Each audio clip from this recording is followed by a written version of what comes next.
Question number 2. Amar Limited request you to prepare trend analysis statement from the following information. अब information दी है लेकिन उसमें हमारे लिए बैलेंस शीट है या फिर ट्रेडिंग अकाउंट है, ये कुछ भी बोला नहीं है, या P&L अकाउंट है, कुछ भी बोला नहीं है.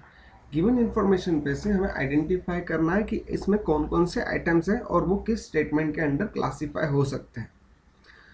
अगर ये सभी आइटम्स बैलेंस शीट से रिलेटेड होंगे तो हम लोग बैलेंस शीट का जो वर्टिकल फॉर्मेट होगा उससे हम लोग प्रिपेयर करेंगे.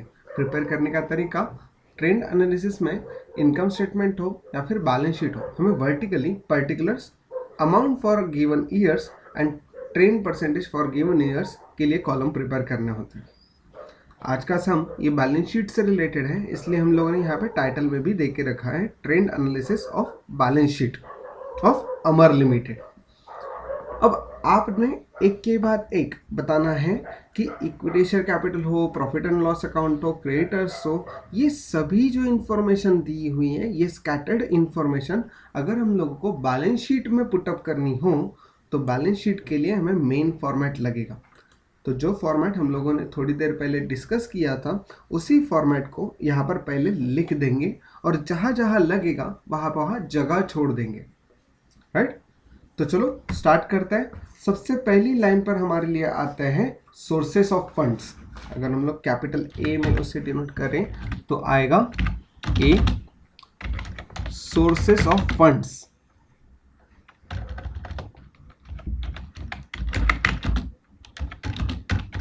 इन सोर्सेस ऑफ फंड्स के अंडर आने वाला आइटम पहला आता है share holders fund. Sub point share holders fund, जिसमें आने वाला sub point A, small A, share capital. यहां तक हम लोगों को सभी सिर्फ हेडिंग्स देने हैं. शेयर कैपिटल के अंडर गिवन क्वेश्चन में आने वाले शेयर्स में भी इक्विटी शेयर कैपिटल होंगे या प्रेफरेंस शेयर कैपिटल होंगे या इसके अलावा और कोई अलग शेयर कैपिटल हो सकते हैं मे बी. तो इनके नीचे 1, 2 और 3 या 4 लाइंस छोड़कर नेक्स्ट पॉइंट आता है हमारा, that is point number sub point B, reserves and surplus. ऐसा फॉर्मेट क्यों रेडी करके रखना है? क्योंकि जिस तरह से क्वेश्चन में स्कैटर्ड इंफॉर्मेशन दी जाते हैं तो डायरेक्टली हम लोग वहां पे रिकॉर्ड कर पाए, इसलिए. रिजर्व्स एंड सरप्लस में भी अगेन लगभग 3 से 4 लाइंस छोड़कर हम लोग, या फिर ज़्यादातर फिक्टिशियस एसेट के कैलकुलेशन अगर हम लोगों को करने होंगे तो लगभग 6 लाइंस छोड़कर हम लोग आगे नेक्स्ट पॉइंट लिखेंगे जो कि होगा मेन पॉइंट. जिस तरह से शेयर होल्डर फंड था उसी तरह से point number 2 main heading that is loan fund और बोरोड फंड. लोन फंड और बोरोड फंड, इन दोनों को अगर कंपेयर करें तो बहुत सारे आइटम्स अगर इसमें हो सकते हैं, तो इनके नीचे भी लगभग 2 से 3 लाइंस छोड़कर हम लोग मेन हेडिंग देंगे जिसका नाम होगा कैपिटल एम्प्लॉयड.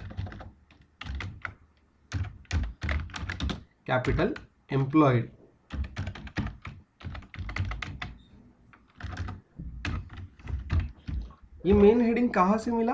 तो जो हमारी बैलेंस शीट के लिए सोर्सेस ऑफ फंड का जो हेडिंग होगा इस साइड से. कैपिटल एम्प्लॉयड कैसे बनेगा? तो 1+2. 1+2 कहाँ से मिले? Share holder fund plus loan fund, इन सबकी टोटल. कैपिटल एम्प्लॉयड के बाद नेक्स्ट लाइन पे हम लोग लिखेंगे which is the second point, that is B point, main heading B, application of funds. अब एप्लीकेशन ऑफ फंड्स मतलब जिस तरह से हम लोगों ने ढेर सारे पैसे यहाँ पर जुटा है, मे बी ओन फंड या फिर बोरोड फंड्स के थ्रू, वो हम लोगों ने कहाँ कहाँ और किस तरह से इस्तेमाल किए इसके लिए ये आइटम्स. राइट, तो एप्लीकेशन ऑफ फंड्स में कौन कौन से आइटम्स आएंगे? पहला हेडिंग आता है मेन सब हेडिंग, जिसका नाम होता है फिक्स्ड असेट। अब एक्चुअल में फिक्स्ड असेट में टैंजिबल और इनटैंजिबल ऐसे अलग अलग तो हेडिंग्स करने ज़रूरी होते हैं, but exam point of view के हिसाब से हम लोग फिक्स्ड असेट में टैंजिबल और इनटैंजिबल एक साथ लिख देंगे।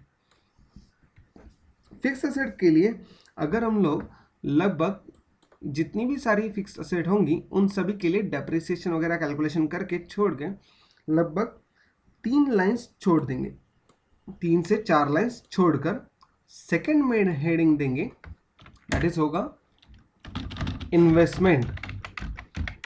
ये इन्वेस्टमेंट नॉन करंट इन्वेस्टमेंट होगी, right.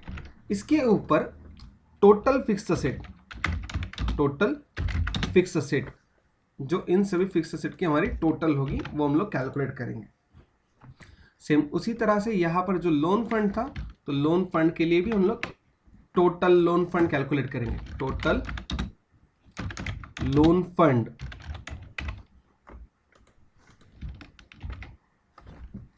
Reserves and surplus, net reserve and surplus हम लोग यहां पर कंसीडर करेंगे। और ऊपर शेयर कैपिटल के लिए जो होगा वो टोटल शेयर कैपिटल,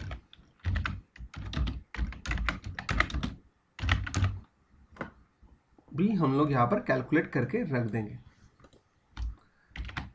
अब जिस तरह से इन्वेस्टमेंट हो गई, तो इन्वेस्टमेंट के लिए भी कुछ लाइंस छोड़कर हम लोग यहां पर टोटल इन्वेस्टमेंट जो होगी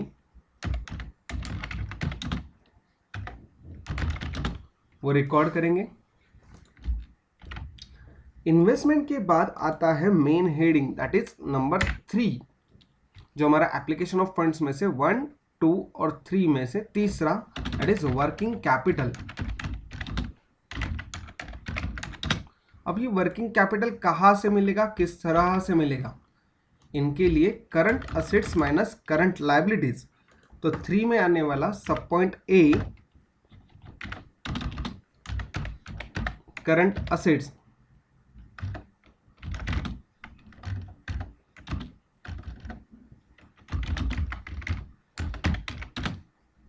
करंट असेट्स के अंडर आने वाली डिफरेंट असेट्स को हम लोग रिकॉर्ड करते हैं। उनके बाद मिलता है हमें total current asset, total current assets.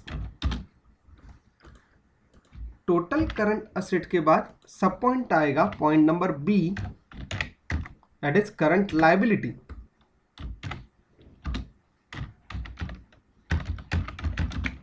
Current liability, current liability में आने वाले आइटम्स एक के नीचे एक लिखने के बाद हम लोग नीचे कैलकुलेट करते हैं total current liability. Ultimately current liability record करने पर यहां पे हम लोग कैलकुलेट करें net working capital, net WC। ये नेट WC कैसे फाइंड आउट होगा? तो current assets minus current liability, ये हम लोग कैलकुलेशन में देखेंगे, ठीक है।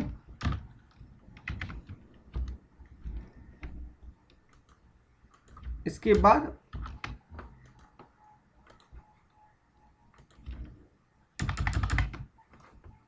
नेक्स्ट पॉइंट जो होता है नेट वर्किंग कैपिटल के बाद जो फाइनल कैलकुलेशन होता है वो होता है कैपिटल एम्प्लॉयड का, right. Capital employed from in application of funds side.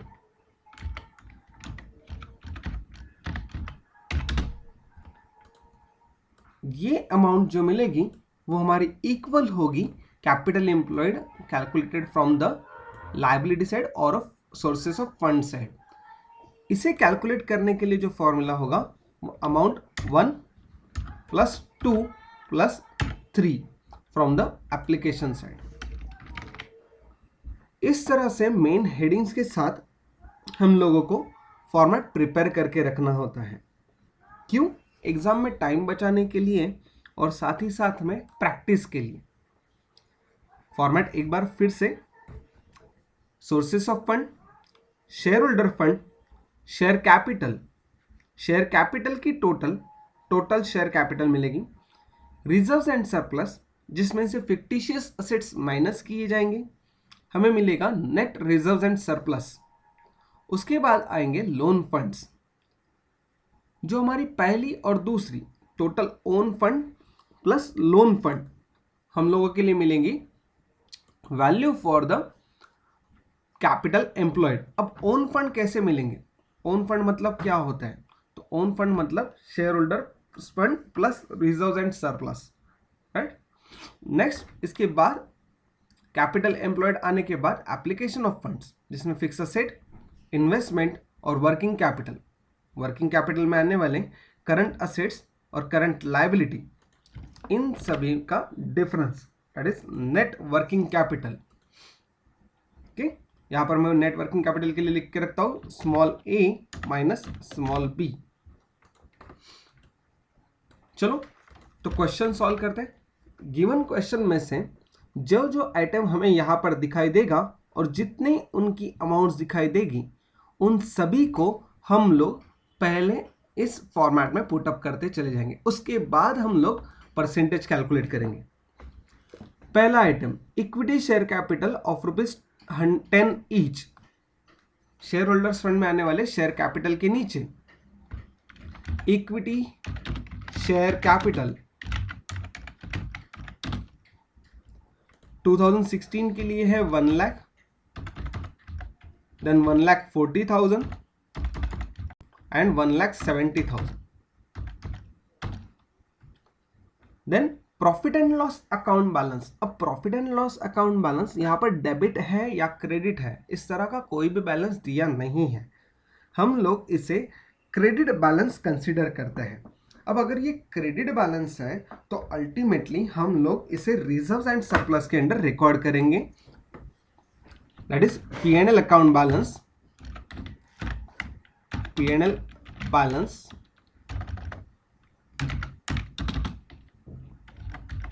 और अमाउंट है जिसके लिए 59,000,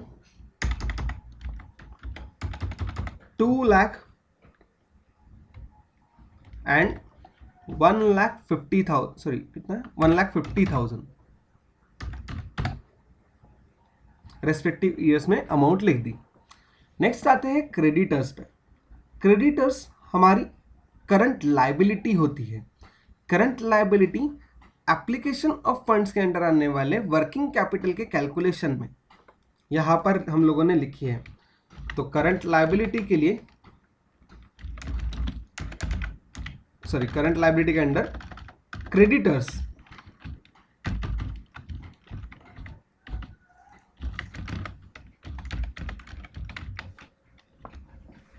क्रेडिटर्स के लिए जो वैल्यू दी है वो कितनी है?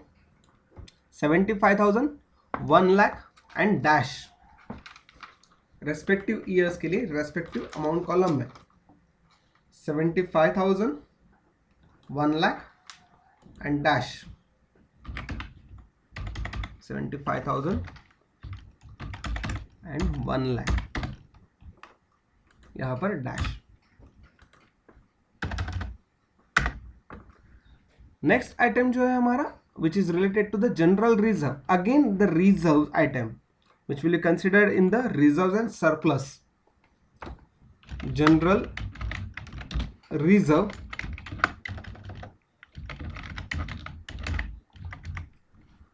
amount है 60,000, 2 lakh and 1,10,000.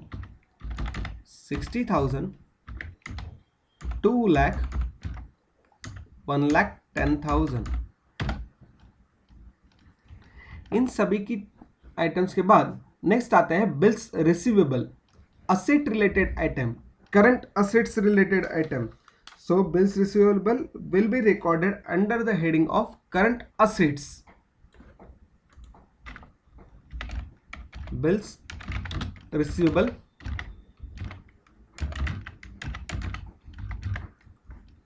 Amount 10,000, 20,000 and 40,000. 10,000, 20,000 and 40,000. Next item है फिक्टिशियस असेट्स. देखो गौर करो, फिक्टिशियस असेट का आइटम आया हुआ है. Fictitious items will be deducted from the reserve and surplus. कैसे ट्रीटमेंट देनी है, यहां पर लिखना है less fictitious asset.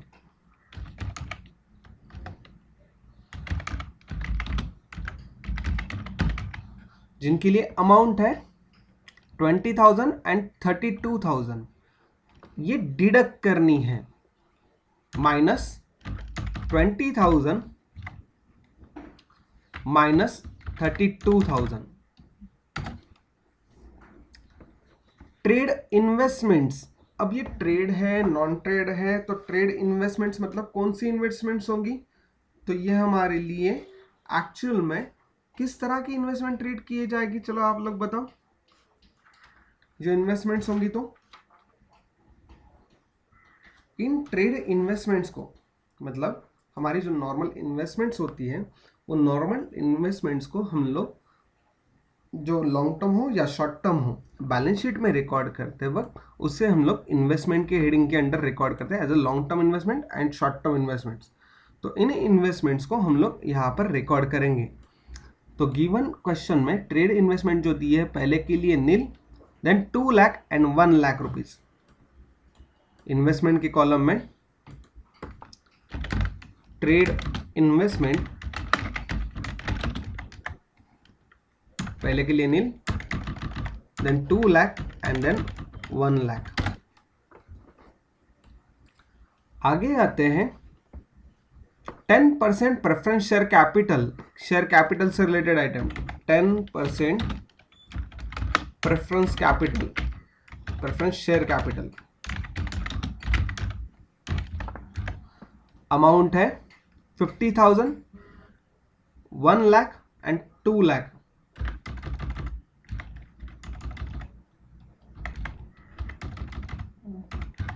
$50,000, 1 lakh and 2 lakh. Then आते हैं 13% डिबेंचर्स.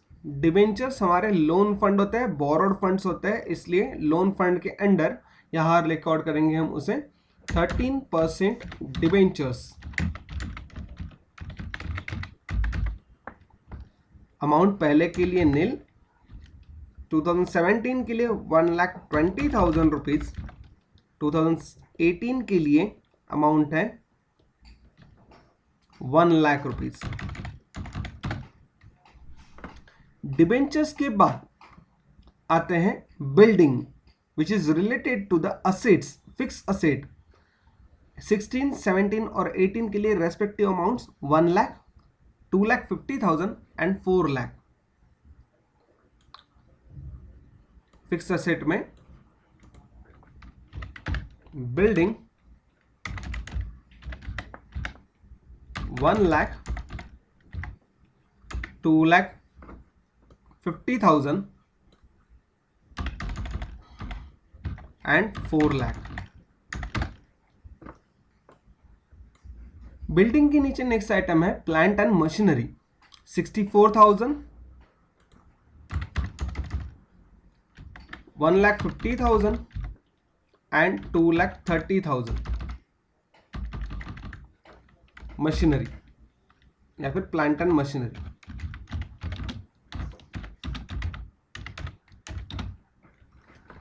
नेक्स्ट आते हैं मार्केटेबल सिक्योरिटीज या मार्केटेबल इन्वेस्टमेंट्स. मार्केटेबल इन्वेस्टमेंट का मतलब होता है कि जो कि लिक्विड इन्वेस्टमेंट्स होंगी, शॉर्ट टर्म इन्वेस्टमेंट्स होंगी. ये शॉर्ट टर्म इन्वेस्टमेंट्स हमारी करंट असेट्स में रिकॉर्ड होंगी एज अ मार्केटेबल इंस्ट्रूमेंट्स या फिर मार्केटेबल सिक्योरिटीज.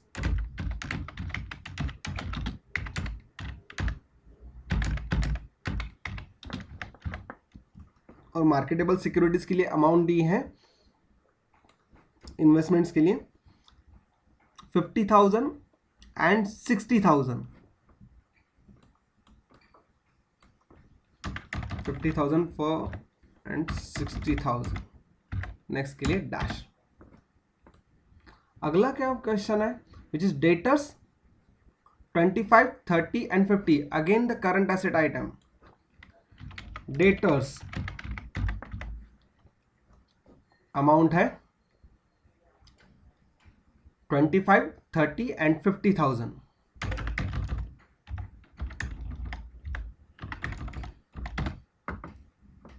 नेक्स्ट आइटम आता है which is related to the bills payable and bank. दो आइटम बाकी है। Bills payable 75,000 rupees, 82,000 rupees and 90,000 rupees. 75, 82 and 90। 75,000, 82,000 and 90,000। Bills payable हमारी लाइबिलिटी होती है, करंट लाइबिलिटी होती है, इसलिए करंट लाइबिलिटी के अंडर बिल्स पेएबल। नेक्स्ट आते हैं हम लोग related to the bank. Cash bank account current asset item amount है 2 लाख, 2 लाख नील। कैश या bank balance 2 lakh, 2 lakh and nil.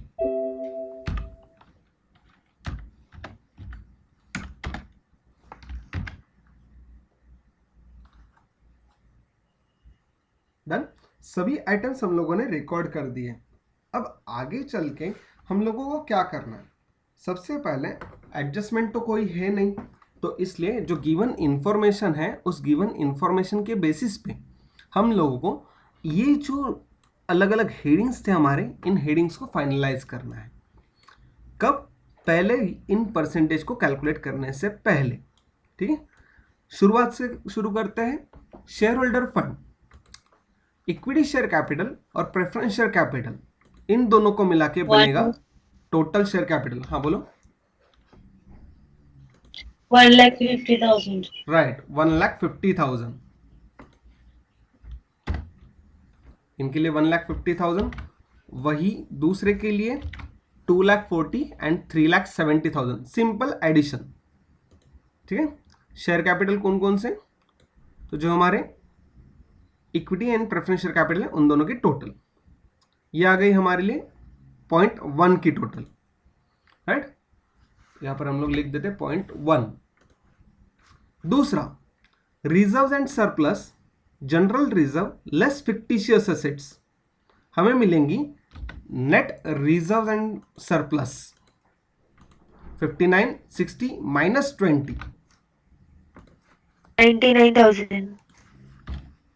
Very good, 99,000। उसी तरह से similarly calculation for respective both year 2017 and 18, 3,68,000 and 2,60,000। Debentures, debentures के लिए सिंगल आइटम था, total loan fund जिसे हम लोग कहते हैं। राइट, तो बी के लिए टोटल क्या मिलेगी? तो बी के मतलब ये जो सेकंड पॉइंट है, सेकंड पॉइंट के लिए total as it is, sorry एक सेकंड, टोटल 1 नहीं, शेयर होल्डर फंड में हम लोग यहां पर एक एडिशन कॉलम बनाना पड़ेगा हमें। Total share holder fund, total share holders fund,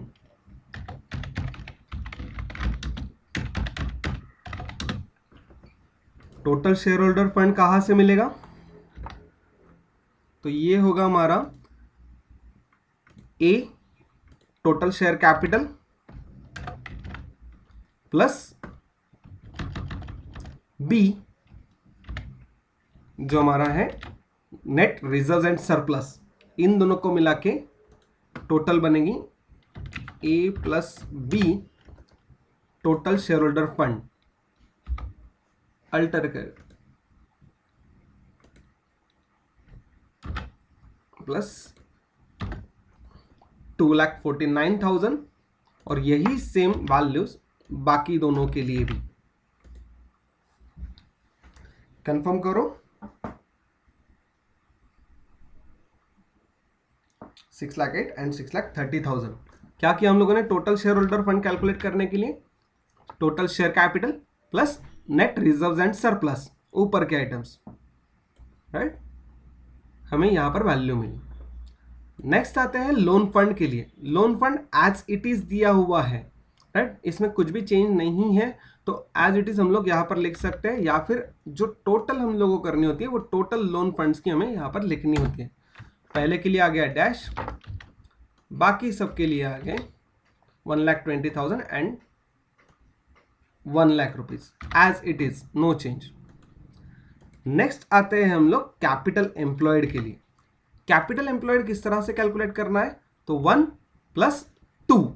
अब 1 मतलब कौन सा है, A + B = 1 एंड 2 यहां हम लोगों ने लोन फंड के लिए कैलकुलेट करके रखा है, राइट।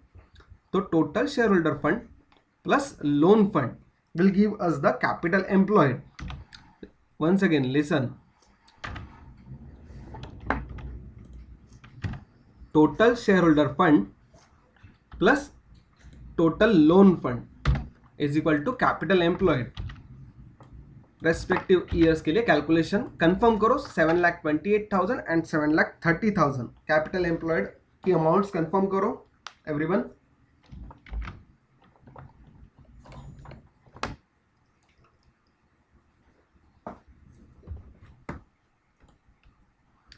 डन। नेक्स्ट आते हैं एप्लीकेशन ऑफ फंड्स के लिए। अब एप्लीकेशन ऑफ फंड्स के अंडर भी इसी तरह की कुछ कैलकुलेशन जो हम लोगों ने ऊपर किए थे। टोटल फिक्स असेट मतलब ये होगी हमारे लिए टोटल 1, टोटल इन्वेस्टमेंट बन जाएगी टोटल 2, और वर्किंग कैपिटल की जो टोटल नेट वर्किंग कैपिटल बनेंगे हमारे लिए वो होंगे नंबर 3 पे, राइट। तो सिंपली कैलकुलेशन जहां जहां चाहिए वहां पे एडिशन करते चलो।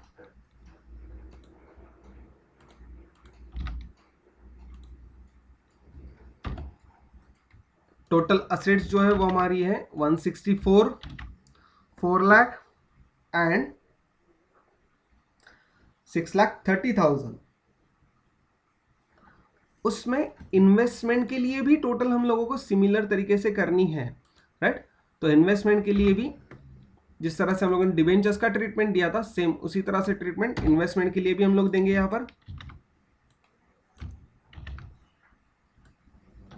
और ये बन गया इन्वेस्टमेंट। वर्किंग कैपिटल कैलकुलेट करते वक्त करंट असेट्स की total, bill receivable, marketable securities, debtors और कैश या बैंक, इन सब की टोटल बनेगी हमारे लिए total current assets. Total current assets 2016 के लिए 10,000, 50,000, 25,000 एंड 2 लाख, 2,85,000। इसी तरह से रेस्पेक्टिव 2 ईयर्स जो बाकी के 2 ईयर्स हैं उनके लिए 3,10,000 and 90,000। Very good, 3,10,000 and 90,000। Similar calculation जो हम लोगों ने यहां पर किया था, यही कैलकुलेशन करंट लायबिलिटीज के लिए भी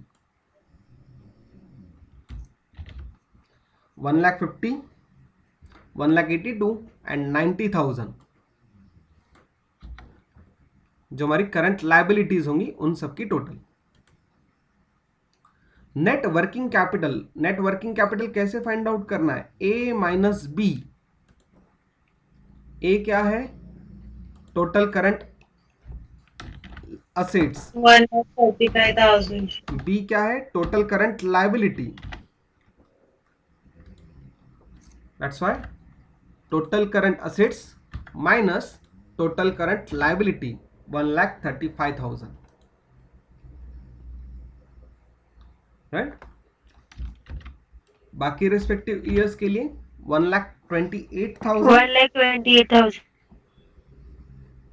एंड डैश।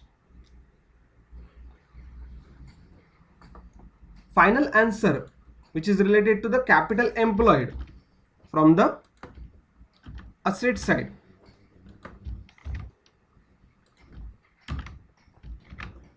इसे कैलकुलेट करने के लिए क्या फॉर्मूला है, 1 + 2 + 3। 1 क्या है हमारे लिए, total fixed asset, right. Is equal to total fixed asset plus total investment plus net working capital. देखो सिलेक्टेड फिगर्स कहां से मिली है, total fixed asset, total investment and net working capital. 2,99,000,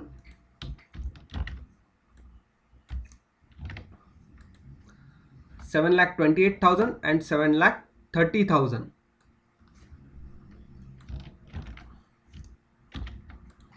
ये कैपिटल एम्प्लॉयड ऊपर कैलकुलेट किए हुए capital employed से सिमिलर है। देखो आप चेक कर सकते हो टॉप एंड बॉटम, राइट। ये हो गया हमारा preparation of financial statements conversion, जो हमें गिवन इंफॉर्मेशन थी। सर हाँ बोलो। सर 2016 के लिए रॉन्ग आ रहा है, मतलब टैली नहीं हो रहा है। 2016 के लिए? Yes sir. अरे 2,49,000 कहाँ पे गलती कर दी हम लोगों ने? कोई एक आइटम रह गया क्या? सर मार्केटेबल इन्वेस्टमेंट शायद ऊपर आएगा क्या? कहाँ पे? नहीं, मार्केटेबल इन्वेस्टमेंट सही है यहाँ पे। Just a second.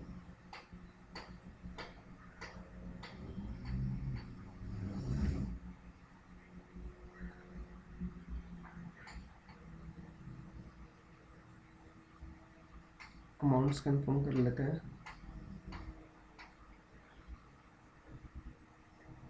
10,000, 2 lakh, then 50,000, 10,000, 2,85,000, right? And then machinery is right. सभी आइटम्स तो सही है।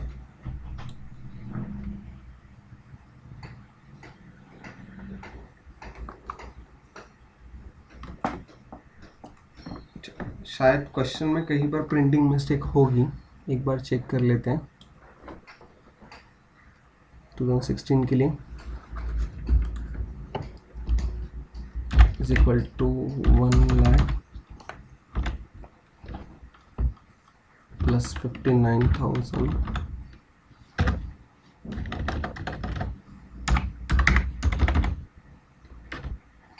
Minus creditors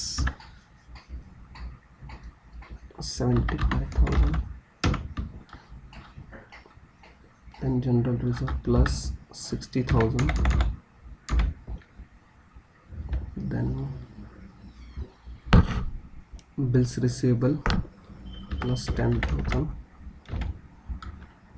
minus fictitious asset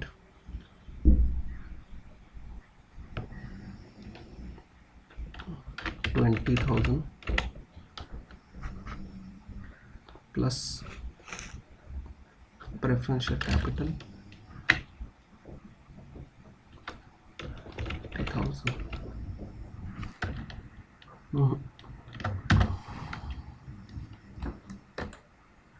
ठीक है, 16 के लिए एक काम करते हैं।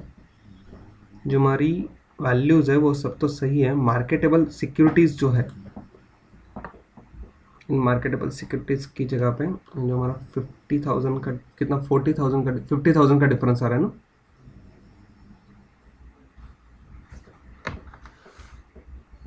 क्यों डिफरेंस आया इसका? Yes sir 50,000। सब तो सही रिकॉर्ड किया हम लोगों ने।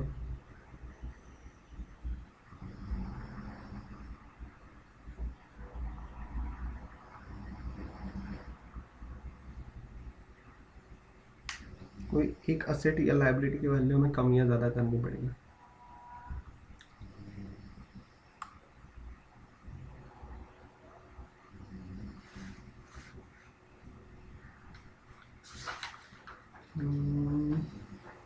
सभी तो आंसर सही है।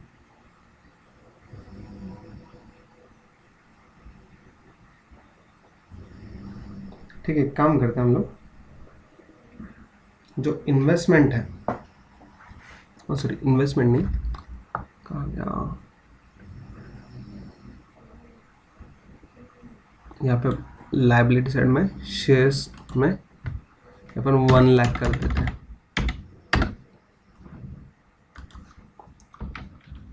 सर ऊपर वो 13% डिबेंचर्स है, उसमें 50,000 डाल दिया तो शायद से आता है, टैली होगा।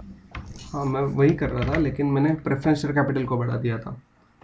ठीक है, वैसे करते हैं, कोई भी 50,000 हम लोगों को कम या ज़्यादा करना है, बस यहाँ पे डिबेंचर्स में 50,000 ऐड कर देते हैं। ठीक है, debenture for 2016 are ₹50,000 additional income, जिसकी वजह से क्वेश्चन टैली नहीं हुआ। ठीक है, ये हो गया क्वेश्चन से रिलेटेड। अब आते हैं आगे कैलकुलेशन के लिए। प्रिपरेशन ऑफ फाइनेंशियल स्टेटमेंट्स में वर्टिकल बैलेंस शीट प्रिपेयर करने के लिए जो तरीका आज हम लोगों ने यहाँ पे इस्तेमाल किया था, उसी तरह से सिमिलर इसी तरह के कुछ कैलकुलेशंस दिए जाएंगे या फिर कुछ इन्फॉर्मेशन दी जाएगी और आपको बोला जाएगा कि प्रिपेयर वर्टिकल बैलेंस शीट और वर्टिकल ट्रेंड स्टेटमेंट और वर्टिकल इनकम स्टेटमेंट। तो हम लोगों को इस तरह से आज जैसे हम लोगों ने अभी तक प्रिपेयर किया है ऐसा प्रिपेयर करके छोड़ देना है। बट अगर ट्रेंड परसेंटेज पूछा है तो ट्रेंड परसेंटेज के लिए हम लोगों को याद है कि सबसे ओल्ड ईयर जो होगा वो ओल्ड ईयर हम लोग कंसीडर करते हैं एज अ बेस ईयर। तो 2016 will be considered as a base year. 2016 is base year. तो अगर ये बेस ईयर है तो इनके लिए आने वाले सभी जगह के परसेंटेज हमेशा कितने परसेंट रहेंगे? 100। ये हम लोगों ने सीखा था इससे पहले, राइट? कोई भी हो तो फिक्टिशियस एसेट हो या फिर कोई हो, तो इन सभी के लिए हम लोग इसी तरह से कैलकुलेशन करेंगे। तो ये हो गया हमारे 100 जहाँ जहाँ जगह दिखेगी वहाँ वहाँ कैलकुलेशन में हम लोग हर जगह पे 100 लिखते चले जाएंगे। ठीक है, देन 100। इसी तरह से कैपिटल एम्प्लॉयड के लिए भी 100%। फिक्स असेट में आने वाले दोनों आइटम्स बिल्डिंग और इनके लिए भी 100। Total fixed asset 100। Trade investment 100। Then bills receivable, marketable securities, debtors, when cash also 100। ये सभी जो हमारे बेस ईयर के परसेंटेज होंगे वो ट्रेंड एनालिसिस में हम लोग 100 कंसीडर करते हैं, राइट? अब इसके आगे जो ट्रीटमेंट है वो ट्रीटमेंट हमारे लिए सेम रहेगा जैसे हम लोगों ने इससे पहले सीखा था। अब परसेंटेज कैलकुलेट करने हैं, ट्रेंड परसेंटेज कैलकुलेट करने हैं, कोई भी एक तरीका, क्योंकि 2016 से लेकर 18 तक जितना रिक्वायर्ड इंफॉर्मेशन था वो रिक्वायर्ड इंफॉर्मेशन हमें यहाँ पे सारा अमाउंट्स में अवेलेबल है। तो हम लोगों को यहाँ पे कंसीडर करना होगा ओवरऑल कैलकुलेशन। तो 2017 के परसेंटेज किस तरह से निकालेंगे? 1,40,000 अपॉन 1 लाख, 140%, राइट? वही 2018 के लिए 1,70,000 upon 1 lakh. Answer will be 140% and 170%। Confirm करो एवरीवन।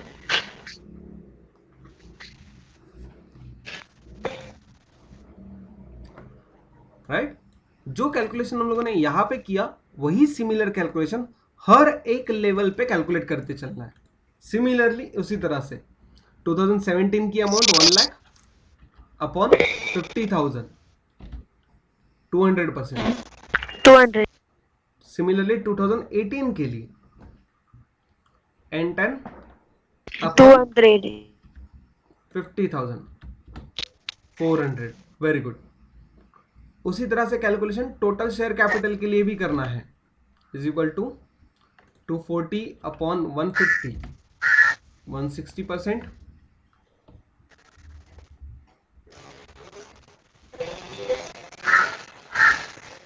राइट? अब यहाँ पे जो हम लोग टोटल करते हैं तो याद रखना कि टोटल करते वक्त इन परसेंटेज की टोटल नहीं करनी है। ठीक है, हमें यहाँ पे सेपरेट कैलकुलेट करना है हमेशा। Is equal to 370 upon 150 246.67%। यही सभी कैलकुलेशंस हर एक जगह पर रिपीट।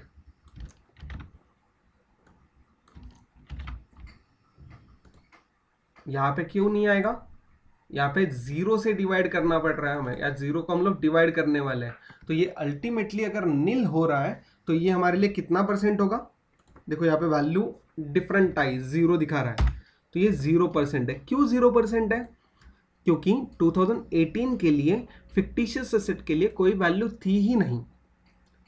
तो जो वैल्यू है ही नहीं और उसे हम लोग कंपेयर कर रहे हैं 20,000 से, मतलब इसे 0%। 100 मार्क का पेपर था, 0 मार्क मिले, उसी तरह का ये क्वेश्चन है। ठीक है, अगले कैलकुलेशंस भी सिमिलरली 371%, 244%, 262 एंड 253.01% अप्रोक्सीमेटली। हर एक कैलकुलेशन एज इट इज हमें रिपीट करने हैं, कुछ भी चेंज नहीं। एवरीवन समझ में आया? लायबिलिटी साइड के कैपिटल एम्प्लॉयड तक के परसेंटेज यहां पर कैलकुलेट करके दिए हैं। आगे के जो कैलकुलेशंस हैं related to the application of funds में आने वाले सभी, ये आपको घर पे करना है, जिसके लिए आपको स्क्रीनशॉट लगेगा, राइट? तो पहले क्वेश्चन और up to the capital employed of the sources of fund side एक स्क्रीनशॉट ले लो।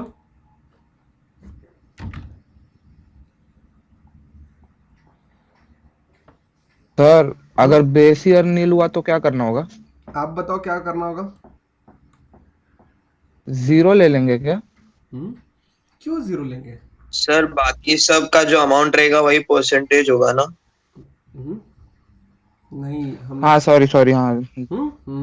अब समझा? सर नहीं समझा। क्या नहीं समझा?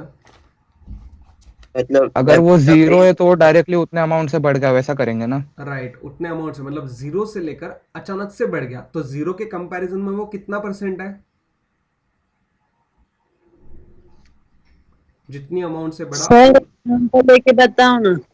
राइट, अच्छा एग्जांपल, इस तरह के अगर कुछ परसेंटेज आते हैं, फॉर एग्जांपल ट्रेड इन्वेस्टमेंट के लिए आया है, देखो कुछ भी अमाउंट नहीं था 2016 में, 17 में अचानक से 2 लाख बन गया और बाद में 1 लाख बन गया। अगर ये 100% है, राइट, तो इन शॉर्ट दिस इनटू, हम लोग कैसे किस तरह से करते थे, अमाउंट इनटू गिवन परसेंटेज, इस तरह से हमें वैल्यूज मिलती थी, राइट? या फिर अमाउंट को कंपेयर करते थे इसके साथ में। अब अगर हम लोग अमाउंट को कंपेयर करेंगे 2 lakh upon this, value will be 0%। इस तरह की इंक्रीमेंट जब होती है, जब बेस ईयर 0 कंसीडर होता है, तब आगे चल के भी उसे 0 ही कंसीडर करना होता है। ठीक है, याद रखना, जब बेस ईयर 0 होगा तो, और जिस ईयर के लिए अमाउंट नहीं होगी वो दोनों 0% दिखाने होते हैं। क्लियर?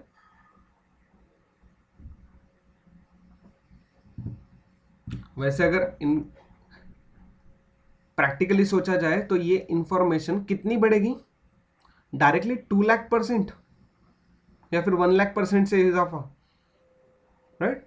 तो इस तरह के वेग कैलकुलेशन करने से अच्छा 0% दिखा दो, क्योंकि अमाउंट ही एक्सप्लेन कर देती है कि कितना बढ़ गया है। ठीक है, टोटल इन्वेस्टमेंट के लिए भी सिमिलरली उसी तरह से आइटम आएंगे 0 0। Clear everyone?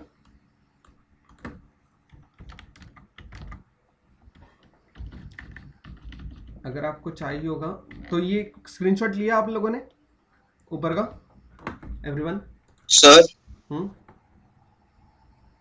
सर उसका मतलब जब भी अगर बेस ईयर नील होगा तभी 0% ही दिखाना है ना?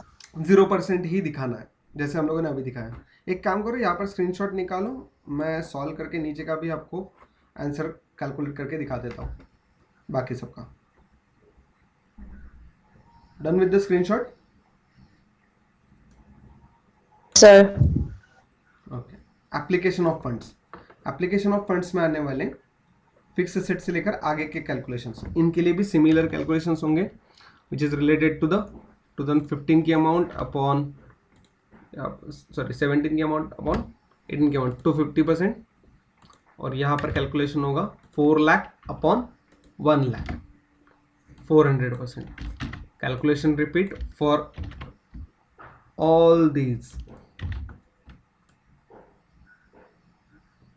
राइट. जहां पर वैल्यू दिखाई दे रहा है वहां पे आना चाहिए 0. क्यों? क्योंकि वहां पे अमाउंट ही नहीं है, राइट.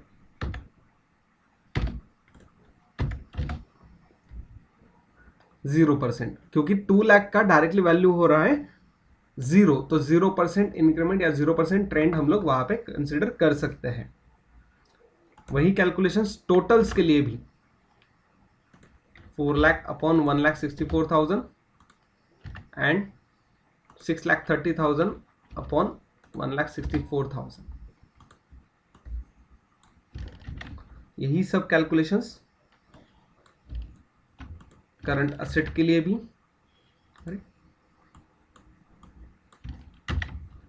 सॉरी, और साथ ही साथ बाकी सभी आइटम्स के लिए.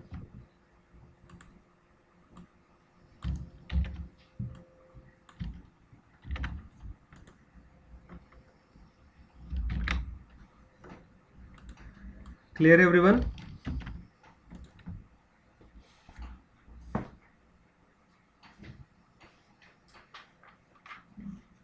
Yes sir. ओके, चलो. तो सेकंड